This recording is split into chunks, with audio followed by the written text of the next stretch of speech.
ప్రభుత్వ పథకాలు ఏమైనా ఉన్నా కూడా కోవిడ్ టైంలో అందరికీ అందలేదు ఖచ్చితంగా. అవును. ప్రభుత్వంలోనే చాలామంది ప్రభుత్వ వాళ్ళు all government employees they were facing their own problems.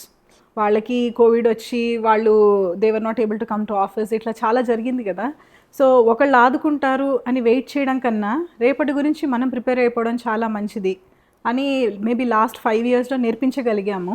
So నిజంగా గాడ్ ఫర్బిడ్ బట్ అట్లాంటి సిచ్యువేషన్ మాత్రం వస్తే నాకు తెలిసి అప్పుడు అట్లీస్ట్ ఫినాన్షియల్గా ఇబ్బంది పడ్డమంది అంతమంది పడరు అని నేను అనుకుంటున్నాను. అవును, అంటే మనం we were able to educate people.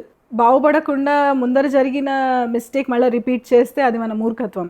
Maybe అంత పాండమిక్ రాకపోవచ్చు. ఎట్ ద సేమ్ టైం పొరపాటున వచ్చినా కూడా అట్లీస్ట్ మనము సహాయం చేసిన వాళ్ళైతే ఖచ్చితంగా వాళ్ళు నిలబడగలరు అని కాన్ఫిడెన్స్ మాకుంది. అండ్ వాళ్ళని చూసి నేర్చుకున్న వాళ్ళు అట్లీస్ట్ ఇంకొక 4,000 ఫ్యామిలీస్ ఉంటాయని మేము ఆశిస్తున్నాము.